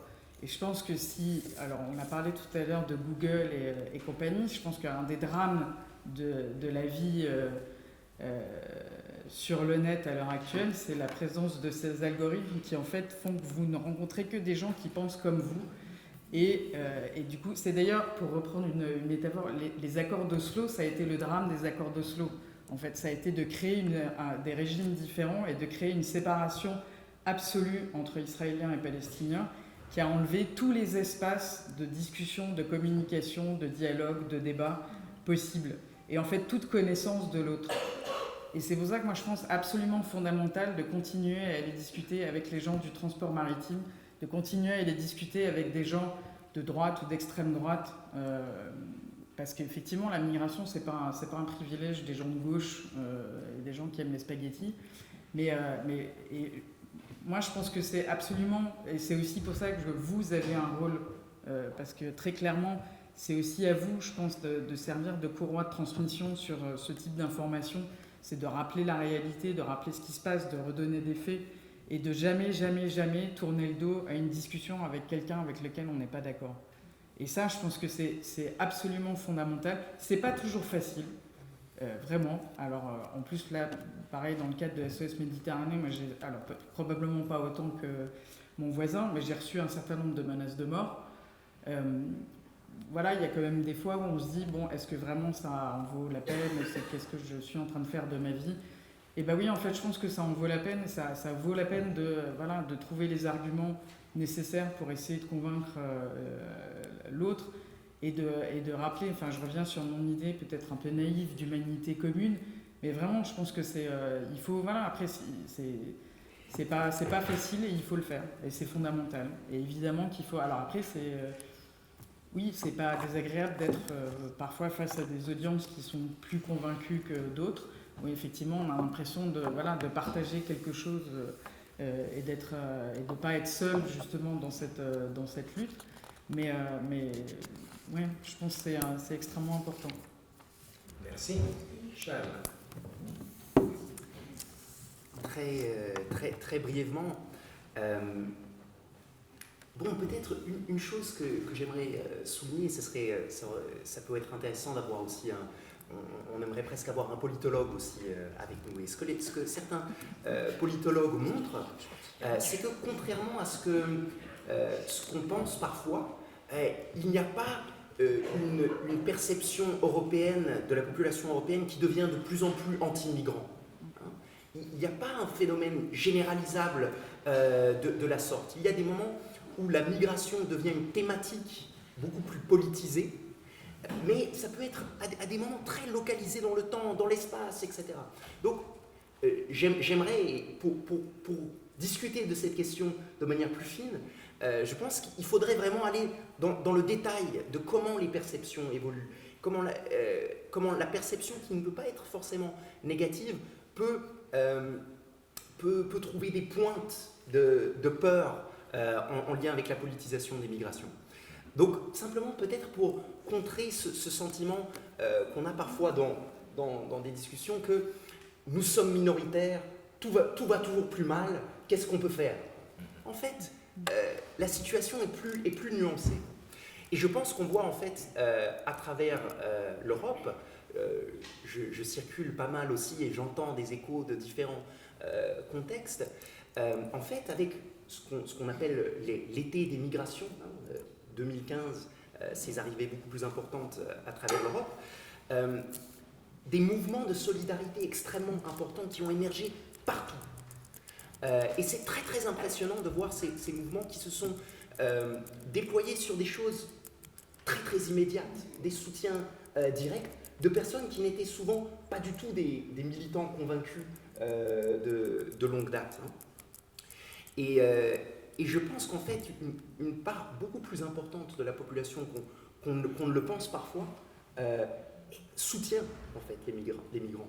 Et ce qu'on est en train de voir ici dans plusieurs contextes différents, c'est que des activités de soutien immédiat que ce soit le secours en mer, que ce soit le soutien pour le logement. Comme je reviens de Bruxelles, j'étais à Bruxelles hier, il y a un projet extraordinaire qui s'appelle la plateforme migrante, qui tous les soirs trouve des logements pour des centaines de personnes qui sinon dormiraient dans les rues. On voit une sorte de passage très très intéressant dans plusieurs contextes entre soutien immédiat et politisation, contestation des politiques qui deviennent de plus en plus restrictives. Je pense qu'il faut effectivement toujours discuter avec des personnes qui ne partagent pas nos points de vue. On pourrait discuter là-dessus plus longtemps. Une de mes inspirations pour essayer de réfléchir à ces questions est un texte extraordinaire d'Edouard Saïd, le texte d'une allocution d'une conférence qu'il a donnée à Genève en 2001, juste avant sa mort.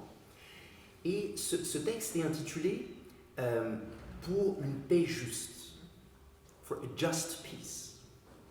Dans le contexte post-Oslo, parler de paix pour un Palestinien, c'est déjà un réel défi, parce que le mot paix est devenu quasiment une insulte.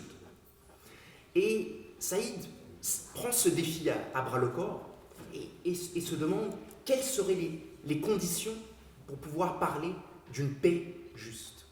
Et justement, pour lui, l'une des conditions, c'est de rassembler les Palestiniens et les Israéliens, de leur faire prendre conscience de l'histoire commune qui les relie, au-delà des clivages et des oppositions artificielles. Je pense que la condition autour des migrations est exactement la même.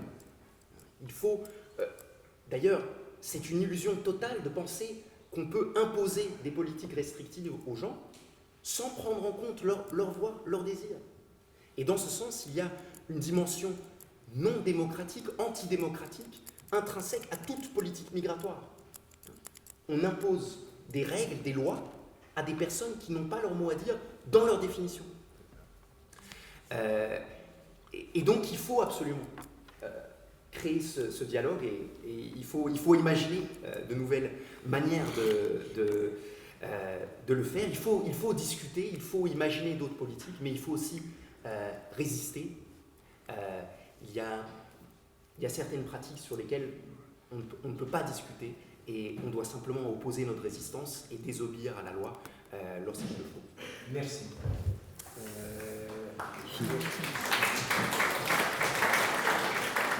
Je crois que nous n'avons pas besoin de belles copies du racisme.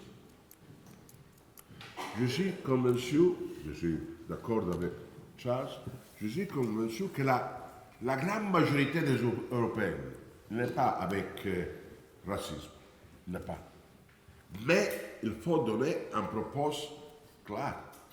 Nous n'avons pas un propos clair. Nous avons une approche humanitaire, une approche sécuritaire qui n'est pas l'approche correcte. L'approche est, nous parlons des personnes humaines. Nous parlons de notre frère, de notre père, de notre mère. Nous parlons de personnes. Ma vie changeait le jour que j'avais rencontré personnellement les migrants. J'avais vu le visage de mes filles, le visage de mon père, le visage de mon frère. Il faut penser que le futur, il n'est pas possible que ce sera le futur avec les permis de séjour, avec la limitation de la mobilité. Il n'est pas possible de penser. Mais je sais que toutes les fois que je parle comme ça, l'on dit oui, mais la majorité, il n'est pas vrai. Il n'est pas vrai. Je suis élu et réélu, élu et réélu, élu et réélu 6 fois. J'avais toujours parlé comme ça. Dans les dernières élections, j'étais le seul maire d'Italie, élu les premiers jours sans ballotage. J'étais élu les premiers jours sans ballotage. Et les candidats de Salvini gagnaient 2%. Il est possible de penser qu'1% n'a pas voté pour moi, pour le trafic, pour autres raisons. Et les candidats de 5 étoiles, il a gagné 9%. 3 mois depuis, Salvini a gagné 18% dans la ville de Palermo et 5 étoiles, 54%. Parce que n'était pas un propos clair. 82 des jeunes fils, nous parlons de la jeunesse, 82 des jeunes fils de Palermo entre 18 années et 32 années a voté pour moi. 82. Peut-être 25% des parents. Mais 82 et 25, ça suffit. Ça suffit. Parce que les jeunes fils, ils sont contre le racisme. Mais ils ont besoin de clarté. Et je pense que beaucoup de personnes qui ne vont pas voter à cette élection européenne parce qu'ils pensent qu'il n'existe pas une alternative claire contre le populisme. Mais je suis optimiste. Mais les jours après l'élection, les populistes vont gagner beaucoup de votes, finalement. Peut-être qu'il sera un moyen par réveiller. Nous avons peut-être besoin d'avoir une chose très forte. Et après, le populisme. Qu'est-ce que signifie populisme? Le populisme n'est pas un parti. Hein? Je suis un potentiel populiste.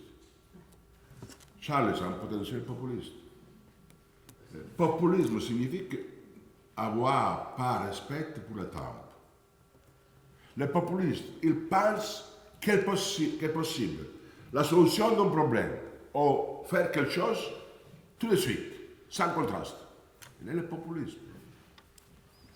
Pour changer, nous avons besoin de temps. Les populistes, normalement, ont besoin de tweets et de slogans. J'avais dit que la ville de Palerme a changé en 40 années, pas 40 semaines, pas 40 jours, pas 40 mois, a changé en 40 années. C'est 80.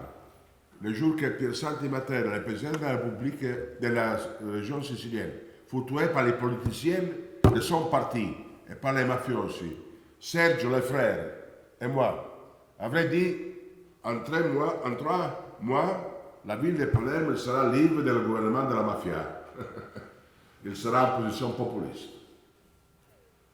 Après 40 années, il est possible de dire que nous n'avons pas été populistes et l'expérience de Palerme de changement en 40 années est l'alternative culturelle au populisme. Nous avons besoin de temps. Si nous pensons de parler avec les jeunes fils pour dire tout de suite, Salvini, il est plus bravo, plus bravo, plus bravo, meilleur. Enfin, j'espère que nous remercions Salvini si nous sommes changés. Merci. Merci.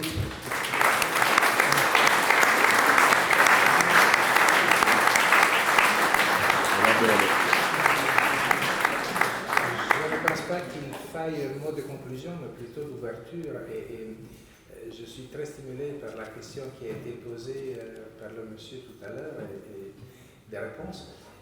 J'aimerais dire, moi je suis aussi suisse. Je suis très fier d'être suisse. J'ai aussi un passeport italien de naissance, j'ai un passeport jordannien et j'ai un passeport suisse depuis 1996. Et au fond, je suis très bien. Bon, vous me direz, j'habite à Genève, c'est là au bout du lac, ce sont bizarres, les gaines ferrées genevoises. Mais il y a quelque chose d'extraordinaire qui s'est passé en Suisse. Les Suisses sont souvent très modestes, très autocritiques. Mais en Suisse, on est 8 millions d'habitants. Si on faisait l'exercice qu'avait proposé Sarkozy il y a quelques années en France, de dire bon, qui sont les vrais Suisses? Regardons 5 générations en ascendance. Combien sont les vrais Suisses? Ne parlons pas à Genève. On a fait l'exercice. C'est moins de 30%. Moins de 30% à Genève sont des vrais Suisses selon un critère d'ascendance sur 5 générations ou plus. Alors, c'est quand même extraordinaire, non? Parce que la Suisse, qui est souvent perçue comme frileuse, etc., a accueilli dans le temps. Même la phrase de Macron découvre la démocratie directe chez son petit voisin. Donc, le vivre ensemble produit par la Suisse, je pense qu'il devrait être débattu en Suisse, par les Suisses, et être fier de cela. Parce que ça, c'est un antidote formidable contre les discours populistes de la droite anti-immigration. Voilà. Je tiens à remercier encore une fois les panélistes. Ce fut vraiment un grand plaisir d'être avec vous. Et merci pour vos questions. Et bon après-midi, bonne continuation.